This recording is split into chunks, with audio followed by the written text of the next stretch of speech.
नेता भारतीय राष्ट्रीय कांग्रेस मोना जी। माननीय अध्यक्ष जी, आपने आज महामहिम राज्यपाल के अभिभाषण पर मुझे अपनी बात रखने का मौका दिया है। माननीय अध्यक्ष जी, ये उत्तर प्रदेश विभिन्न विचारधाराओं का प्रदेश रहा है। इसने कई विचारधारा के नेतृत्व देखे हैं। प्रदेश ने लंबे समय तक कांग्रेस पार्टी का शासन देखा।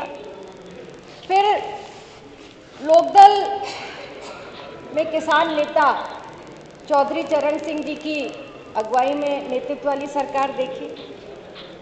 समाजवादी विचारधारा वाली समाजवादी पार्टी की आदरणीय मुलायम सिंह यादव जी की और अखिलेश यादव जी के नेतृत्व की सरकार देखी। बहुजन समाज की सोच को आगे बढ़ाते हुए आदरणीय पूर्व मुख्यमंत्री मायावती जी की भी सरकार देखी। और वर्तमान में कमाल साहब, मैं आपकी आवाज को सुन रहा हूं। आपकी इतनी आवाज तेज है कि मेरे तक आ रही है। प्लीज मोना जी। वर्तमान में योगी आदित्यनाथ जी के नेतृत्व वाली भारतीय जनता पार्टी की सरकार देख रहे हैं। 5 विचारधाराएं मुख्य रूप से आज उत्तर प्रदेश के दिशा को तय किया है। सबने अपनी अपनी योग्यता और क्षमता के अनुसार सरकार के विकास में अपना अपना योगदान दिया है, इससे कोई इनकार नहीं कर सकता। पर माननीय राज्यपाल जी का जब अभिभाषण चल रहा था तो मैं ये सोच रही थी कि जब सरकारें किसी की भी हों, जब चलती हैं, बनती हैं, कार्य करती हैं, तो उसमें सफलताएं भी होती हैं, असफलताएं भी होती हैं। अगर सरकार अपनी सफलता की बात करे तो कहीं ना कहीं उसको असफलता का संज्ञान भी लेना चाहिए, ताकि वो उन गलतियों की पुनरावृत्ति ना हो पाए। अभिभाषण के पेज नंबर 3 में मैं आपका ध्यान आकृष्ट करना चाहती हूँ माननीय अध्यक्ष। अभिभाषण के पृष्ठ संख्या 3 पर पैरा 2 में माननीय राज्यपाल अभिभाषण में सुशासन और प्रत्येक नागरिक के सुरक्षा की बात कही। मैं माननीय मुख्यमंत्री जी अभी नहीं हैं, पर मैं उनको बधाई दूंगी। कई मामलों में उन्होंने बड़ी कठोरता से कुछ इस तरह की घटनाएं जो लॉ एंड ऑर्डर की थी उसमें बड़े सख्ती से काम किया। पर एक घटना का इसका दूसरा पहलू भी, जिस तरह से बीएचयू में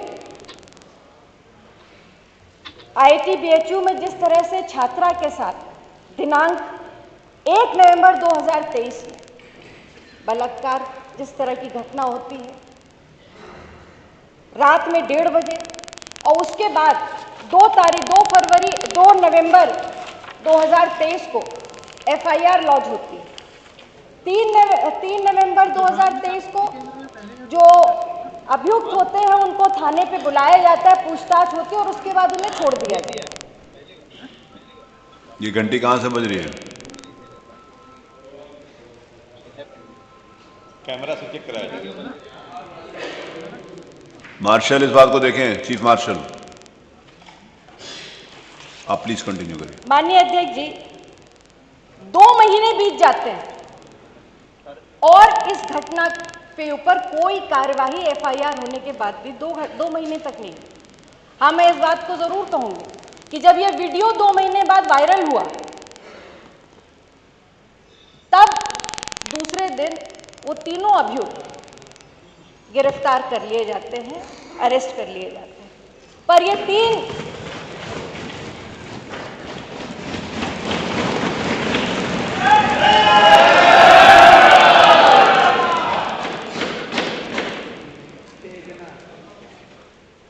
आभार है मुख्यमंत्री जी का कि आज दोनों सदन के नेता आज हम लोग की बात को सुन रहे हैं। मुख्यमंत्री जी ने पूछा कि तबीयत ठीक है, स्वास्थ्य ठीक है, स्वास्थ्य के बारे में पूछा। आपका आपने पूछा, मुख्यमंत्री ने आपका स्वास्थ्य। मेरी चिंता उनको हमेशा रहती है। माननीय अध्यक्ष जी, जिस तरह से उस घटना में इस बात से नहीं इनकार किया जा सकता कि जब वो घटना ओपन हुई जांच के बाद 2 महीने बाद, तब वो लोग अरेस्ट होते हैं। और वो कौन थे? आईटी सेल में वो केवल कार्यकर्ता नहीं, पदाधिकारी थे, और वो बेखौफ होकर के मध्य प्रदेश में चुनाव प्रचार कर रहे थे। ये भारतीय जनता पार्टी की मैं बात कर रही हूँ। और उसके बाद जब हमारे प्रदेश अध्यक्ष इस बात को उठाते हैं तो उन पर अजय राय जी पर मुकदमा भी कायम हो जाता है। मैं कहने का मेरा आशय ये कि अगर हम ये कार्रवाई हुई, पर जो 2 महीने का समय सरकार के संज्ञान में आने के बाद, एफआईआर होने के बाद कोई कार्रवाई नहीं हुई, तो अंग्रेजी में एक कहावत है, justice delayed is justice denied. माननीय मुख्यमंत्री जी आज यहाँ मौजूद है, मैं उनको बधाई देना चाहती हूँ। सुमंगला, मुख्यमंत्री सुमंगला योजना जो है, कन्या सुमंगला योजना, वो एक कल्याणकारी योजना है। लगभग 17 लाख, मैंने अभिभाषण में ही पढ़ा कि 17,82,000 करोड़, 17,82,000 इसमें पात्र अभी तक हुए, और माननीय मुख्यमंत्री जी ने 15,000 से बढ़ाकर 25,000 कर दी। पर उसका एक दूसरा पहलू भी देखिए।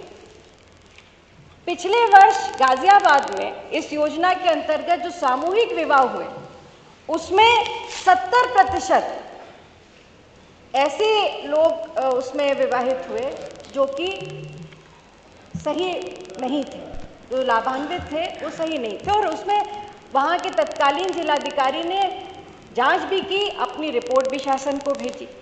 मेरी जहाँ तक जानकारी, अभी तक उसमें क्या कार्रवाई हुई नहीं हुई, पर अगर कार्रवाई हुई होती तो जो अभी कुछ दिन पहले बलिया में घटना हुई, उसकी पुनरावृत्ति न हुई होती।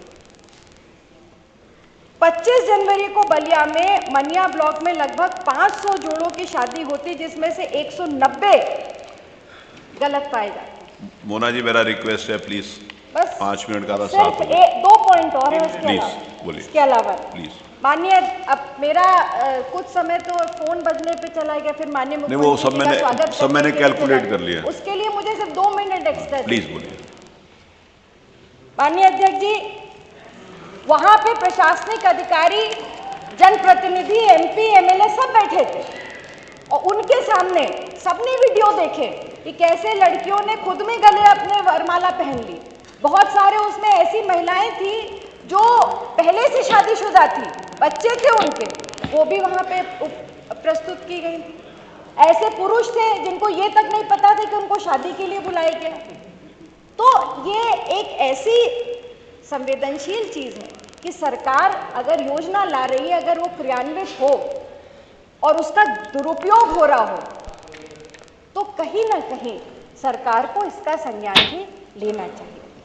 मान्यवर, एक और दुखद घटना के ओर मैं माननीय मुख्यमंत्री जी का आपके माध्यम से ध्यान आकृष्ट करना चाहती हूँ।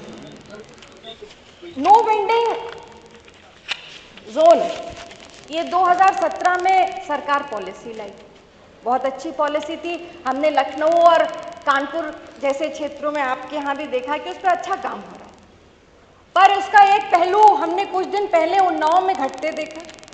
एक पुल पे जहाँ पे एक गरीब माँ अपने 2 छोटे छोटे बच्चों को इस जाड़े में लिए बैठी थी, एक छोटी सी जमीन पर कपड़ा बिछा करके सब्जी बेचो, किस तरह से अतिक्रमण के नाम पर उसकी सब्जी के को नीचे सब्जियों को नदी में डाल दिया गया पुल से। क्या ये अतिक्रमण का उद्देश्य है?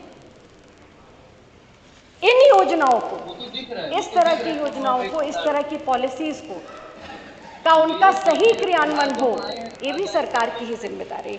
अंत में मैं एक बात कहूंगी आपसे, ये सबसे युवा देश है भारत, यहाँ 55% आबादी 35 वर्ष से कम की है, और उत्तर प्रदेश में भी 50% आबादी 35 वर्ष से कम की है। तो हमारा युवा प्रदेश है। हम सबकी प्राथमिकता है कि नौजवानों को रोजगार मिले। सरकार ने, माननीय मुख्यमंत्री जी ने जब से 2017 से आए हैं, कई सारे ग्राउंड ब्रेकिंग सेरेमनी की, इन्वेस्टर समिट किए, बहुत अच्छी बात है। पर मैं एक चीज सवाल पूछना चाहते हैं। आज की तारीख में इंडस्ट्रियलाइजेशन का अगर सबसे बड़ा उदाहरण कोई है तो वो नोएडा है। नोएडा की स्थापना कब हुई थी? 1976 में हुई थी। तत्कालीन उस वक्त कांग्रेस के मुख्यमंत्री नरेंद्र तिवारी जी। मैं मानती हूं कि उससे अच्छा मॉडल एक दूरदर्शी, एक विजन के साथ जो नोएडा को बनाया गया था, आज 55 साल बाद भी हम दूसरा उस मॉडल को उत्तर प्रदेश के किसी प्रदेश को नोएडा नहीं बना पाए। कहीं ना कहीं हमको अपनी इंडस्ट्रियल पॉलिसीज को और मजबूत करना पड़ेगा, उनकी सकारात्मकता को देखना पड़ेगा।